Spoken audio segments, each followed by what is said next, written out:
All right, hello class. Welcome to Marriage and Family. We're going to unpack the difference between those terms, marriage and family. We'll look at a definition of marriage, different types of marital arrangement, different culture, and we'll also look at family as that's defined. I'll also be interested to find out more about your family and the influence that's had on your identity. So I look forward to this process. Hopefully you'll see I love what I do. I love teaching, and I look forward to find out more about you, and I learn a great deal from that as well. So welcome to class.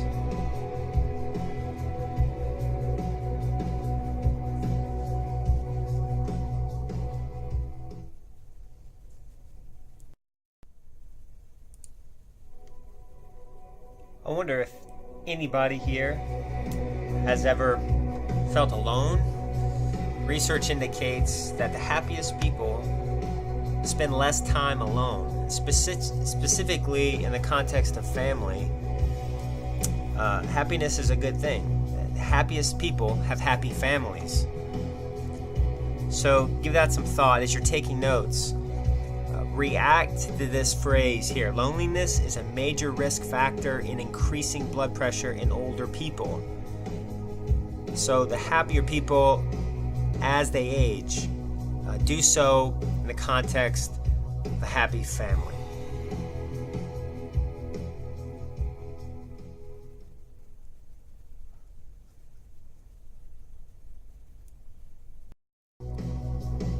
So there's a direct link between marriage and well-being. Surveys show that those who say they are very happy are married 40% of the time, 24% living together, 22% said they never married, 18% were previously married. So those who report a happy marriage typically say they are the happiest.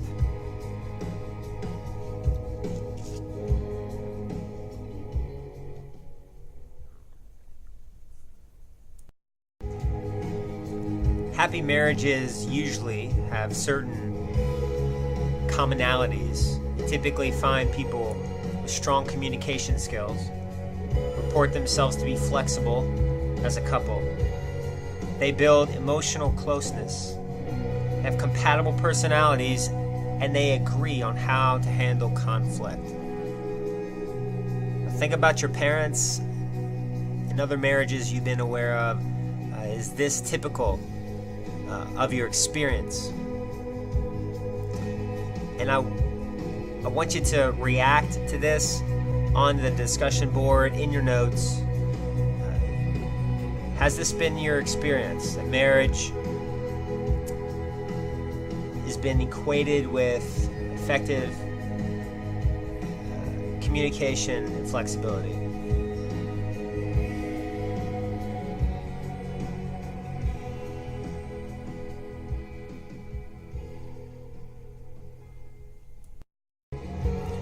Research also indicates there are other areas of importance. How couples report their sexual relationship, how they choose leisure activities. Do both couples feel as though their family is comfortable in how we do family? So, does your family respect me? Does my family respect you? Successful marriages usually report a good ability to manage finances, and also you see a strong correlation between how families agree on spiritual beliefs. Again, just react to each of these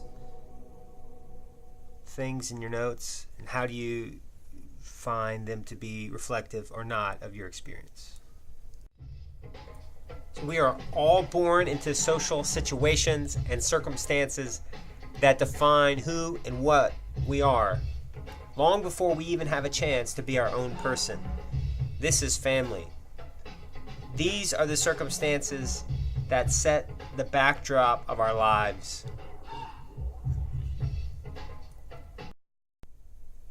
So what is family? This is actually what the course will unpack.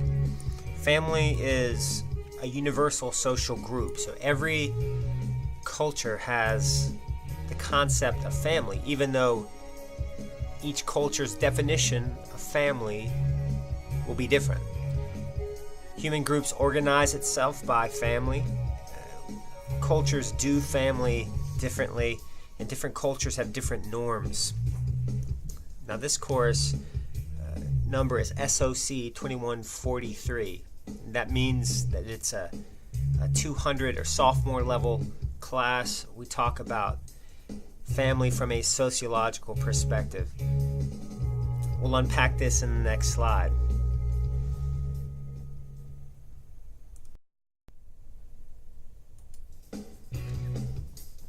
Okay, so what we're talking about is that family is a group of people that usually involve parents, usually involve children, but more importantly, you see a group of people who share goals, values, and a commitment to the unit. Typically, these people share common ancestry, members of a household, usually living under one roof. So, in some cases, we have adoptive families where you see American families adopting children from other nationalities, in which case they wouldn't have the same genetics, they wouldn't have the same ancestry, but they would have the same household, the same commitment, etc. So some of these unique cases we'll be discussing as we go on.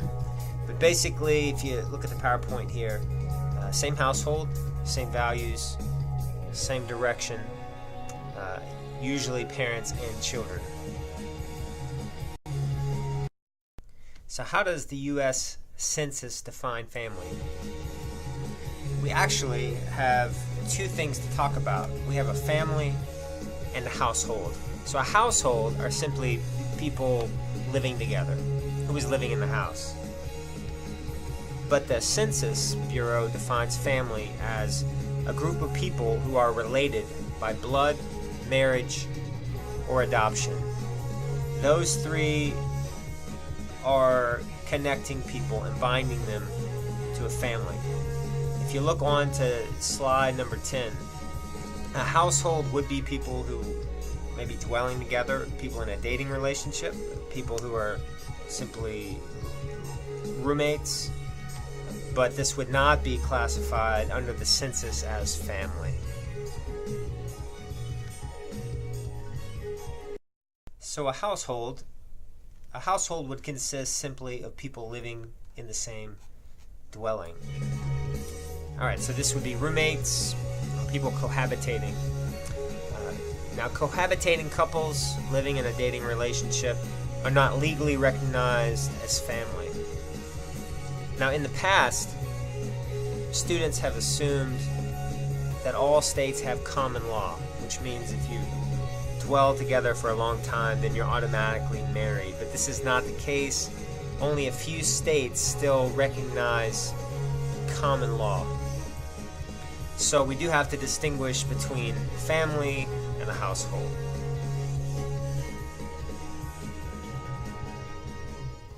So why does family matter?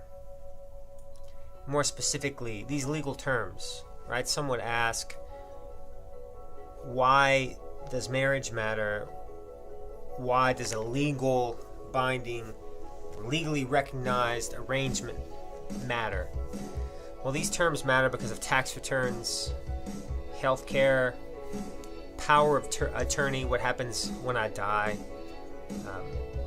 who automatically gets my stuff. There's a lot of case law on this. So marriage matters. Legal terms matter for legal purposes. In essence, me and a friend can live together, but that person doesn't automatically get my stuff if I die.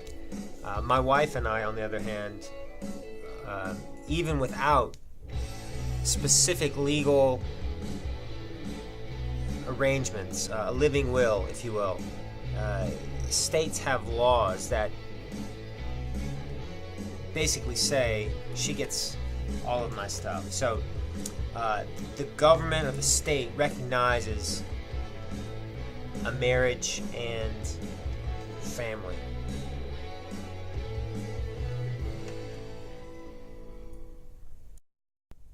When we talk about family, we must talk about the nuclear family.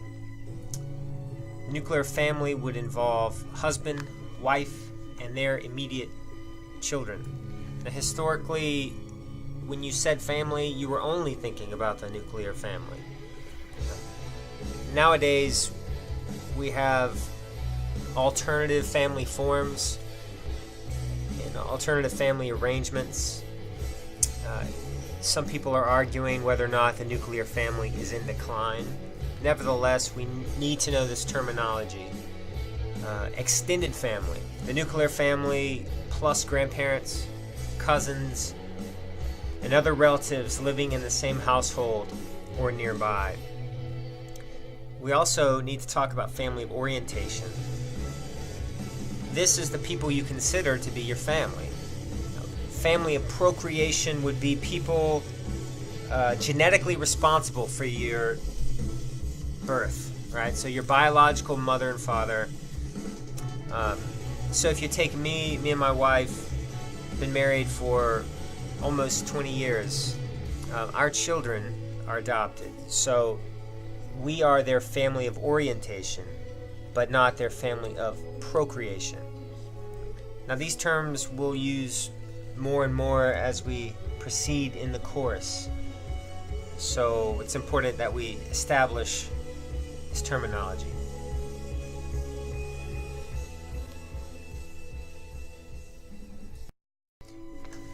So we talk about diversity in family. We're talking about family arrangements other than the nuclear family.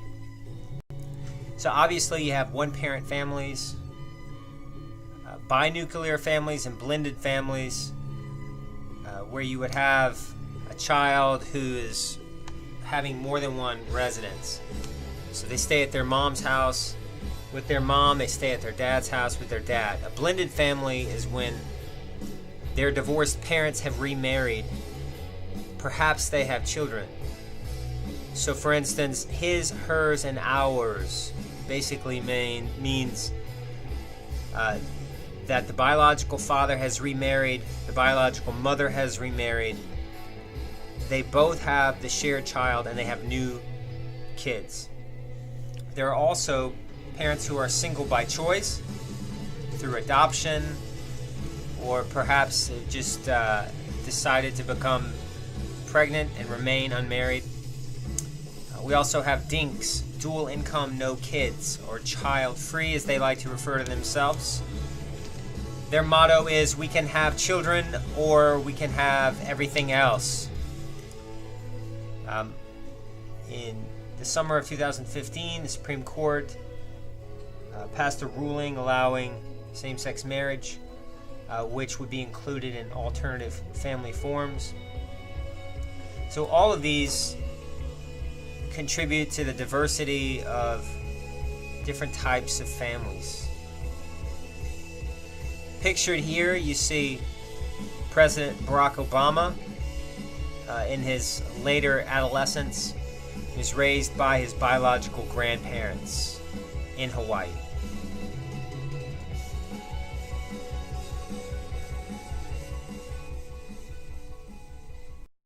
So we do need to get a working definition of what marriage is.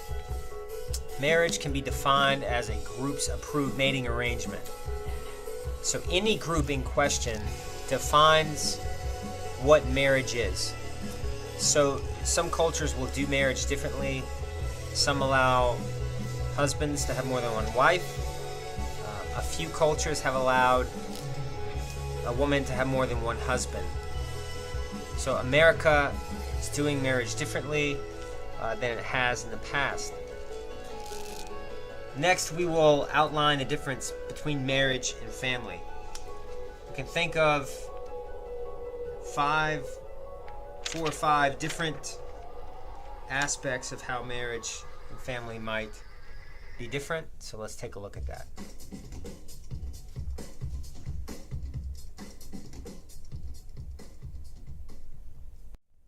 Okay, let's talk differences between marriage and family.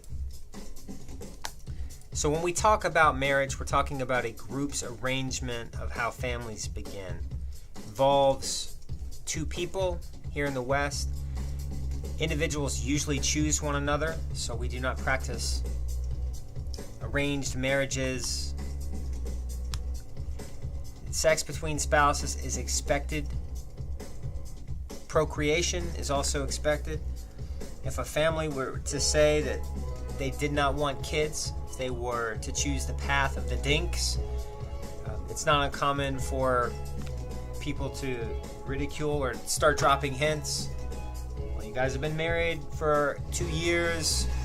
When will we have little kids coming around? A marriage begins with a formal ceremony. Family attends. Loved ones attend the ceremony.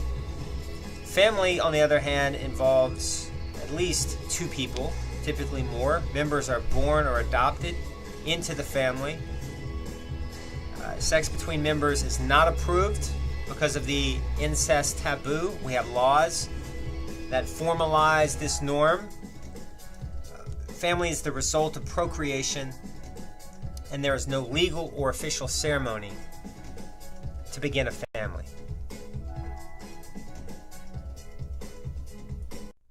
There are 5 components for marriage in the U.S. Number 1, we see that Americans typically marry for love. 3.5% marry for other reasons. If you take a look, for instance, in Mexico, 10% marry for other reasons. In Italy, 49% of people marry for other reasons. In India, love is seen as something that is cultivated with time. It's not seen as the reason necessarily, fundamentally, while people marry. So we as Americans have become very individualistic in this regard. There's typically a ceremony that begins marriage in the U.S. Marriage license is required. You have church ceremonies and civil ceremonies. In a church or a religious ceremony, a pastor who's licensed by the state will officiate. In a civil ceremony, justice of the peace or a judge can allow this marriage to take place. So this legal component actually has variations from state to state. There's typically age restrictions. Since we are in Mississippi, I'll note that in Mississippi it's legal for a male at the age of 17 to marry without consent of his parents. Likewise, a woman can be married at the age of 15 in Mississippi. It's important to note that in Mississippi we do not recognize common law. You can see here that there are not limitations.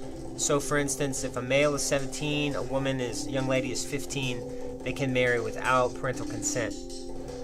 And we no longer practice common law marriage, as previously noted.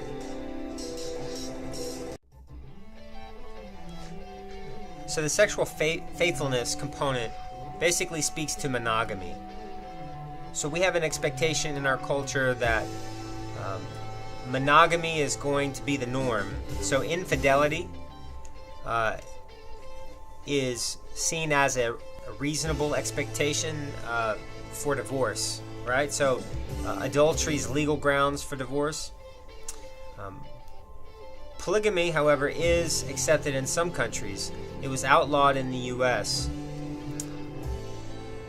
So polygamy would involve one husband, several wives, one wife with several husbands.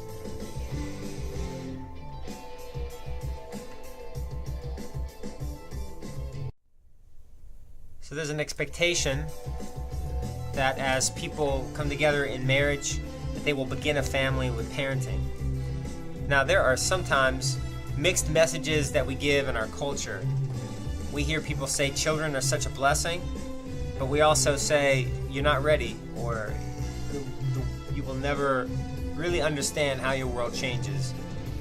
I teach students that have kids. I've had kids, so me and my wife have 3. I can attest that you really have no idea what is in store for you. But the purpose of parenting in the context of family is that this provides a stable framework for nurturing children and providing an example for them to follow. And so this is a norm for us here in the U.S.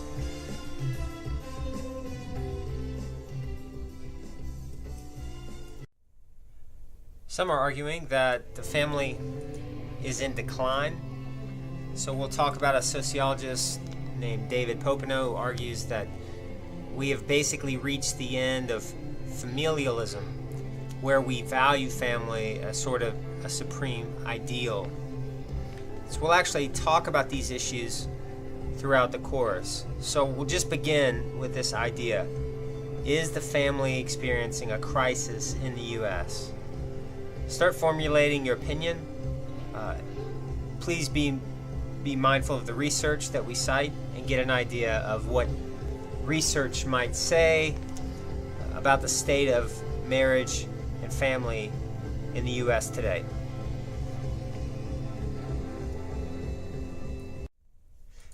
So a couple of things are quite apparent. Most women are now working outside of the home. Divorce rates have risen.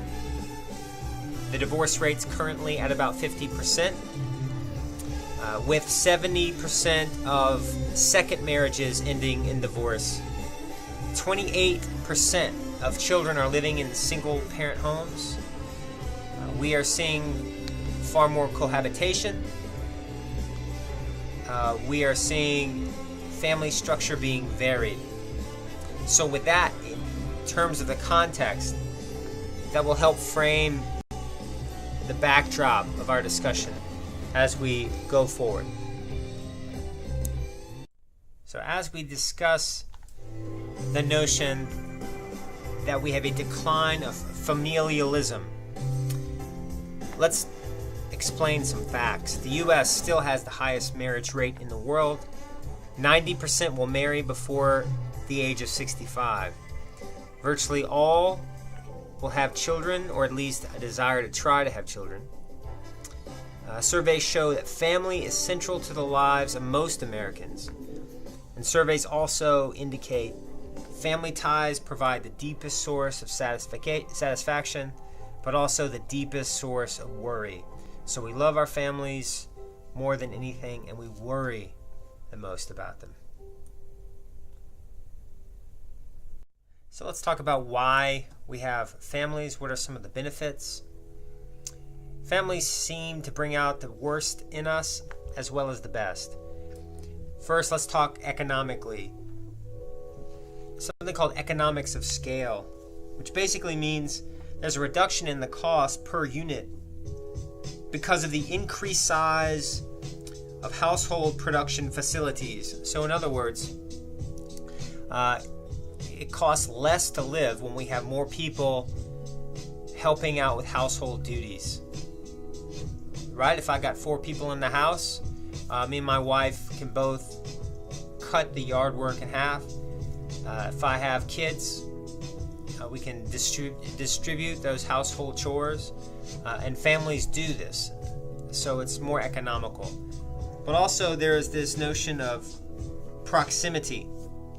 So we live in close proximity to people, and so it is far more convenient to live. So for instance, we typically live and work in relatively close proximics to where our kids are. So we want a house near our kids' school, near our hospital, so it's very convenient. Thirdly, we have familiarity, right? We need people to know our ins and outs, our idiosyncrasies, and that ties in with a sense of continuity, that we know that this group of people is going to be here for us no matter what.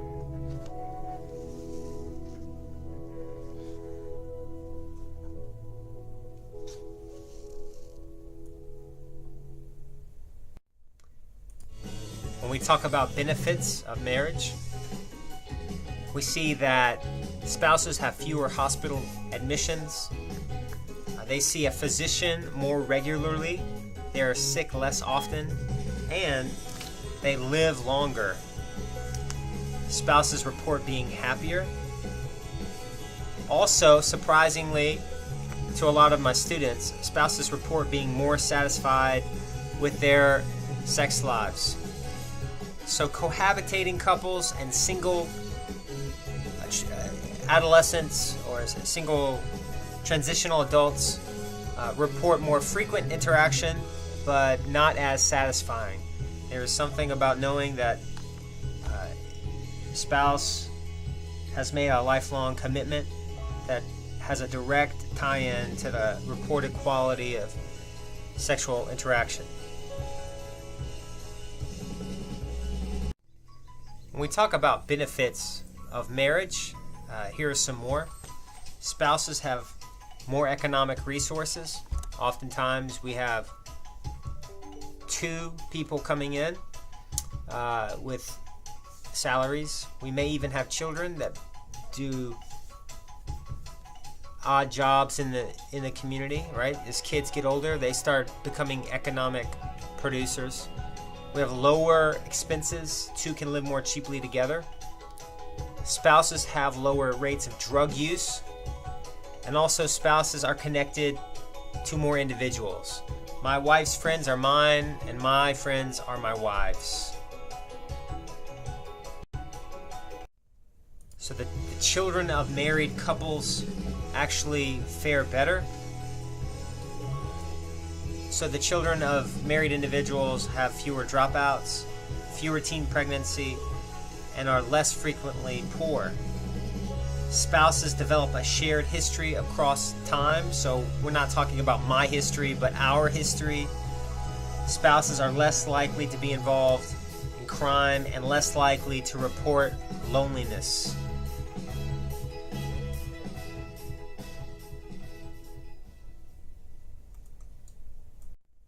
If we look at historically, what our families have looked like in the historical context, Native American families in the 1700s were 2 million in number. So you had 2 million different Native American people here. 240 separate groups. Most were patrilineal. People married from 12 to 15 years of age for girls and 15 to 20 years of age for boys. Marriage arrangements were varied. Children often treated with kindness, and rites of passage from children from childhood to adulthood were common. So most typically this would be a boy around the age of 12 who goes through perhaps a vision quest, successfully ventures into adulthood. Marriage would have also been part of this rite of passage into adulthood. In the white colonial history, the godly family was the ideal. So they used the godly patriarchal family model. Arranged marriages were common. These were considered committed even before a ceremony, so something of a betrothal period. Family was considered an economic unit. So we have 6 children on average. The concept of adolescence didn't exist. So the idea here was you were either a child, and whatever point you were ready to support a family, you became an adult. There's also this notion of courtship. So in the white colonial history, modesty and sexual purity were ideals. So young teenage male, teenage female who were interested in each other, whose families were in agreement, would even allow something called bundling, where the two teenagers were allowed to be in the same bed as long as they were bundled. so as to not be able to act out sexually. And this provided an opportunity for adolescents to get to know each other. Now, we don't really know exactly how common this was, but it was practiced in certain aspects of colonial life.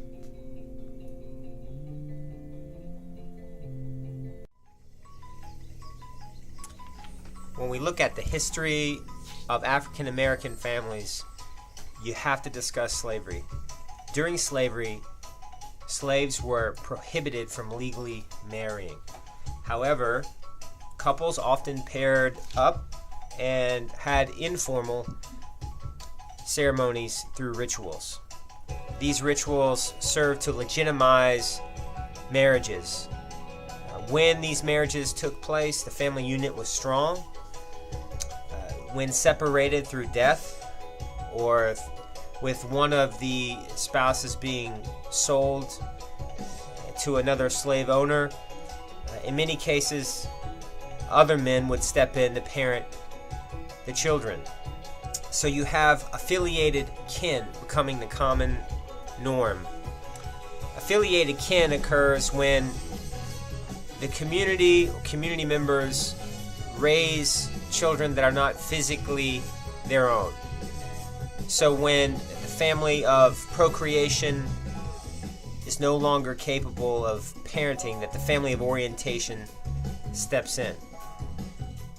When slave imports were abolished, slave breeding became the norm.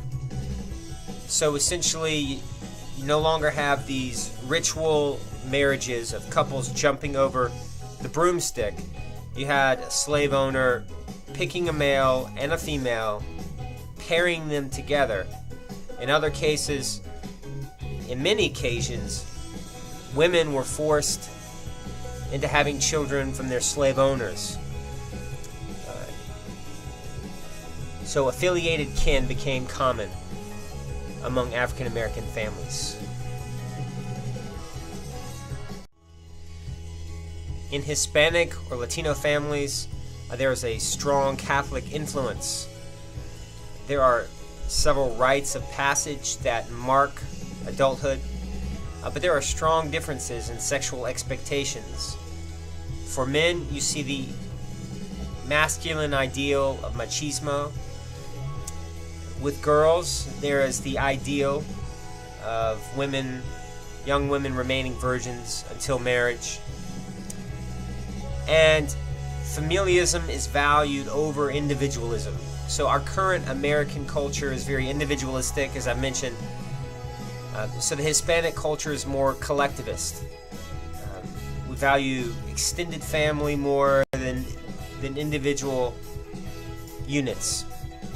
Children were expected to be obedient and respectful. But as with anything else, social change occurs, and therefore the family unit changes. Industrialization, along with urbanization and immigration, has changed everything that we know about family. So the family unit during agricultural societies was more self-sufficient. So the family was an economic unit in and of itself. During industrialization, we start to see dads working outside of the home, and eventually, within a generation or two, mothers are working outside of the home. So from self-sufficiency to wage-earning families. So these historical changes impacted family and impacted children. So the size of the family decreased. On an average, 7 people in the family to 3.5.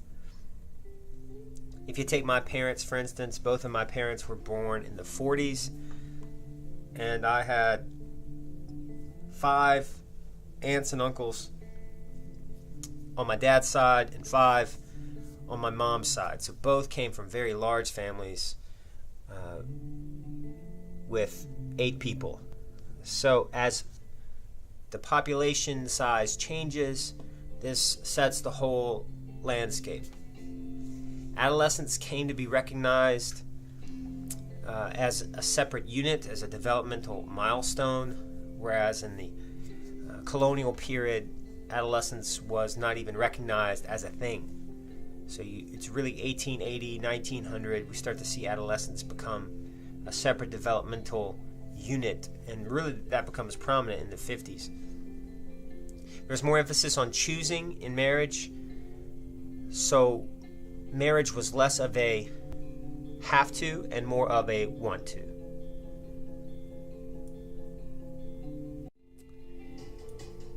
Researchers argue that families have moved to the companionate form. So what that means is we have families for companionate needs and not for physical livelihood. Marriage was supposed to provide romance, emotional growth, and sexual fulfillment in this new companionate form. Spouses shared decisions and tasks equally. Adolescent children were allowed greater freedom from parental supervision. Even kids going to school away from their parents is sort of a modern phenomenon. In the agricultural era, you would have, as a young child, been working in the farm with your parents until that time when you could have a family of your own. The Great Depression also left a tremendous mark on the American family. So unemployment reached its all-time height of 23.6%. Men lost jobs. Women were forced into the workplace. Agricultural families struggled the most, losing their farms, being forced into the city, dropping out of school, and crime increased. In rural areas such as Mississippi, a family in the Great Depression would have struggled just to meet basic needs.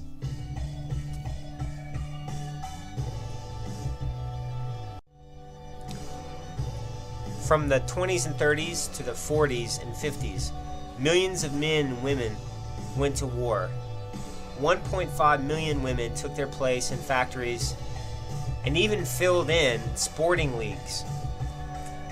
When men returned, women didn't want to return to homemaking and no freedom.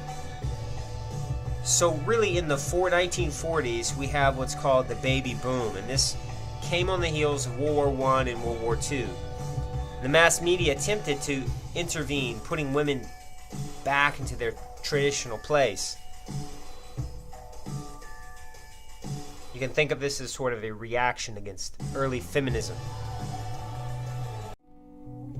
So when we look at the 1950s and family, we discussed the baby boom. As I mentioned, both of my parents were baby boomers, born in the 40s. And more than any other time in history, we see the American family growing rapidly. So these baby boomers make up 26% of the population today. The baby boomers would leave the urban areas, especially they and their children would build suburbs. We see prosperity, highway construction, low-interest mortgages, and they created a migration from the cities to the suburbs. If we take a look at the child-centered culture, we see an environment that begins to revolve around kids.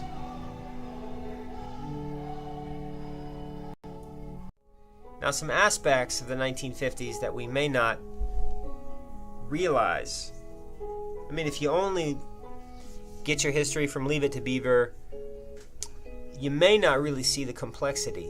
Teen pregnancy actually was very high during the 1950s. Per capita, it was higher than it is today. Divorce rates were climbing. Dual income families brought shifting relationship dynamics.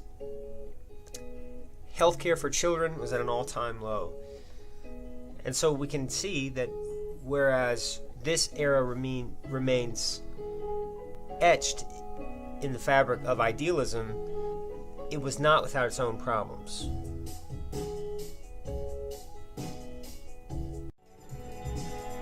So my parents' generation, they were the baby boomers. They were the children of the 40s. they grew up and they had a lot fewer children. So whereas my mom had 5 siblings, my grandparents had 6 children, my mother only had 3, and my father as well. So we grew up in the suburbs. It's the product of the baby boomers. And so today that takes us to current trends. The median age in the 1850s was 17 years old. The median age in 2008 was 36. So the life expectancy is getting much longer. It's almost doubling.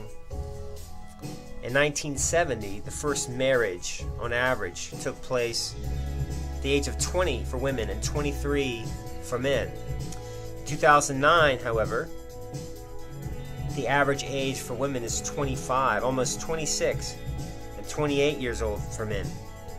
So people are waiting until they complete college. They're waiting to almost they're in their 30s to get married for the first time. And this is significant. This means family sizes are shrinking even more. If you wait later to have children, you'll have fewer children. So the average family size in the 1940s was much greater than what it was in the 60s. Right? So the average family size was 7 people in a family. Mom, dad, 5 kids. Right? Their children in 1960 only had 3.35. All right? So that was my generation, people born in the 60s and 70s. Now, families created in 2009, the average family size was 2.5. So the family size is getting smaller and smaller and smaller as people's lives are even more wrapped up in education and work. And today, people are waiting longer to marry. They're living single, or they are cohabitating at greater rates.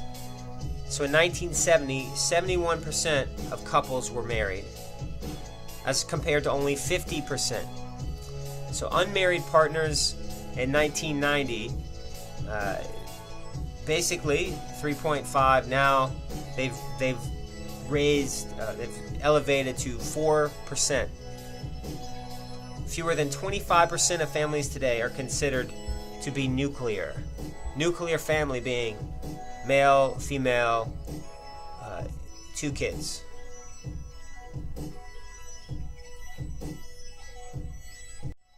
And we also see an increase in births to unmarried women from 1970, 11%, to 2005, in 36%. In the ideal or idyllic family of the 1950s, these were one-wage earner homes in many cases. We have very few one-income families. Dual-income parents comprised of 31% of the family in the year I was born, 1976. Now dual-income parents are 62% in 1998, and that's even gone up more. So children and families are being sort of shaped in a different era with different dynamics. Today we're seeing more divorces, more remarriages, and more blended families. So the numbers of divorced people in 1970, 4.3 million, and this has just shot up exponentially. Now there are 22.1 million divorced persons. 50% of all marriages end in divorce, and children living in blended families was at 15% in 2001. This also has undoubtedly gone up. So is the family in decline? As David Popenoe argued, yes, individual interests are becoming more prominent than family interests. So individualism is causing familialism to diminish, leaving the family powerless to rear children, provide love and affection. The But the family is also not declining in that we see extended kin becoming more important. For instance, many of you probably spent a lot of time with grandparents. Maybe you were raised by grandparents, or maybe you were cared for by grandparents while your parents worked. So we're seeing that people are finding ways to nurture children.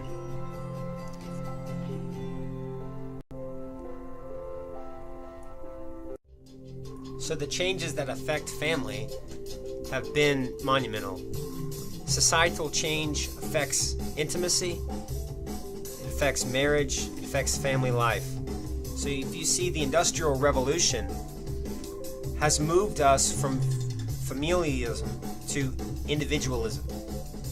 This has led to a search for personal fulfillment, pleasure, and less of a focus on children, happiness. However, many would argue that this has not been a very good thing. A specific sociologist from the functional school, functional analysis, have argued that this has led to the isolation that you see in industrial societies. So as society has changed, technology has brought with it new ways of creating families, and technology almost is a backdrop for our families. So for instance, in the 1950s, someone might have met their spouse at church or college. Today, someone might meet their spouse from any number of dating sites. Typically, if you turned on the television in the 50s, you'd have 2 or 3 stations. Now you could have thousands, not to mention stations that we're watching through our computers, Netflix, etc. People previously would go to the front porch, or they would meet in community areas. Today, a husband and wife may work in 2 different towns and may use Skype to speak with each other every day. So technology has really reached out and touched every area of our family life. Technology has not only affected the family, but it's affected the entire world. The world economy is more interdependent as we help other parts of the world through trade. They buy American products, which becomes an interconnected economy. In many ways, the election of Donald Trump, many have argued, has been a reaction against globalization. But regardless of one's political opinion, you can't deny the effect of globalization on today's family. Many of the companies we use every day are multinational corporations. So if there's a crisis in another country, it impacts the local community and the local family.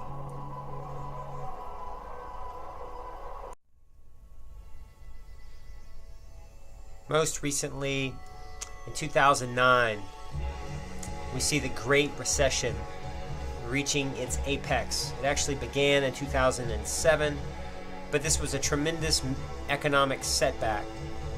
So we lost $14 trillion of household wealth, 8.4 million jobs disappeared, the median income dropped 4.6%, 4.4 million were uninsured, 44 million were living below the poverty level, and the largest number of people below the poverty level were children.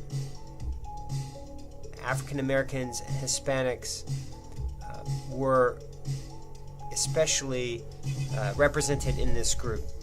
And this took a toll on all family relationships. If a husband's unemployed, if a wife's unemployed, many foreclosed on their houses. This was a tremendously difficult time in our culture. So demographic trends have changed as well. Demography is the study of populations and population characteristics, called demographics. We'll talk a lot about demographics in this course. For instance, family size, marital rates, divorce rates, race, ethnicity. Now, when we use race and ethnicity, we don't use them interchangeably. They're two constructs. Race speaks to inherited physical characteristics, typically distinguish one race from another, such as hair texture, facial features, skin color. Ethnicity, on the other hand, describes cultural characteristics that differentiate one group from another. And there are certain demographic trends that we have got to learn about in this course.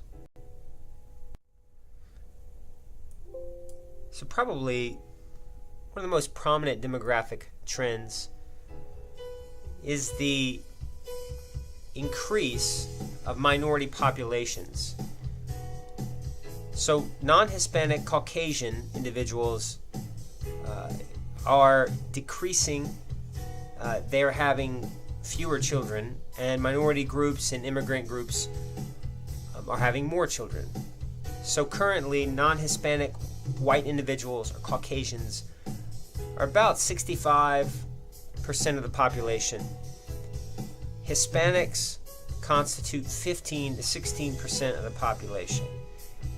Now, when I began teaching the social sciences here at Pi Lincoln Community College, the Caucasian population was 68.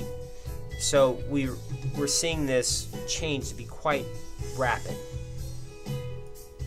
So it is projected that by the year 2050, Caucasians will no longer be the majority.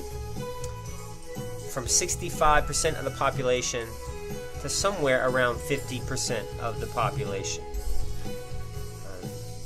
As I've said previously, many have suggested that the 2016 presidential election, many felt, was a reaction in an attempt to reverse this trend.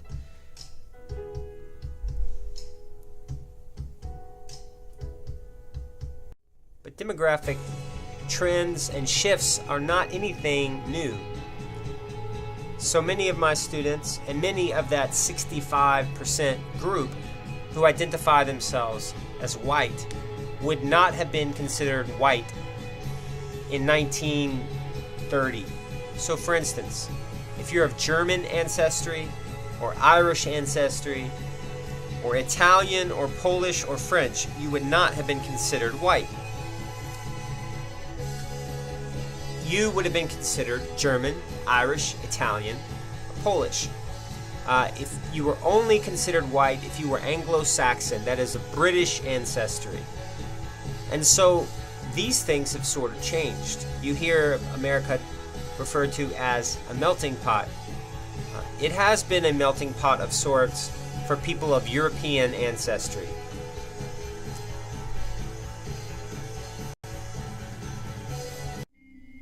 So the largest minority group in the U.S. are Hispanic or Latino individuals at 15.8, almost 16%.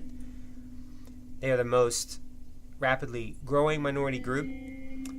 Racially, they may be white, black, or Native American.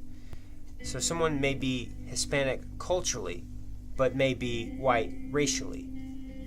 So this is interesting. It's a complex culture. You can take a look at most people of Hispanic background or Mexican ancestry, 59.3%, followed by Puerto Rican, Central American, South American, Cuban, etc. However, it's important to note that a lot of Hispanic people who are not Mexican may resist being identified as such. The same thing if you're from Puerto Rico or Central America, because these countries may take a great deal of pride in their nation of origin.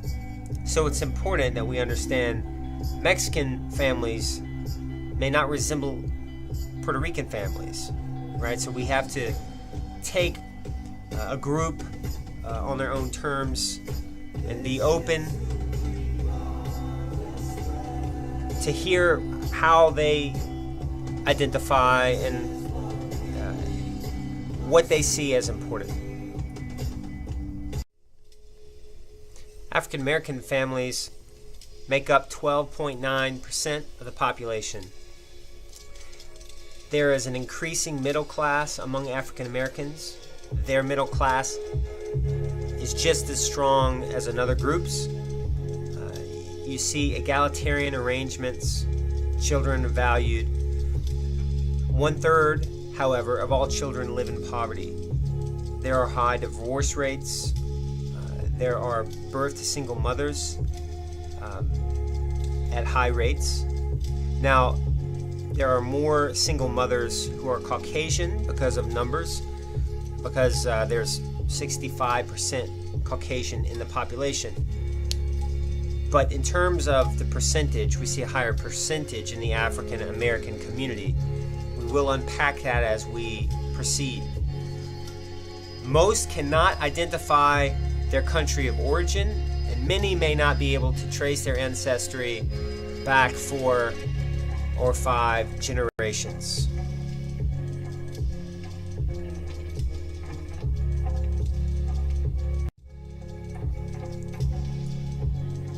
Asian Americans have been referred to facetiously as the model minority. They have a strong nuclear family. They're the best educated of all racial groups. They have the lowest unemployment, the highest income. And this is largely connected with the familialism in the group.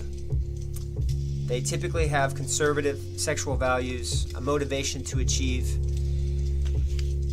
and they're most likely out of all racial groups to have an intact 2-parent home. All right, this concludes the first chapter. I hope you enjoyed it. I look forward to hearing your response in discussion boards.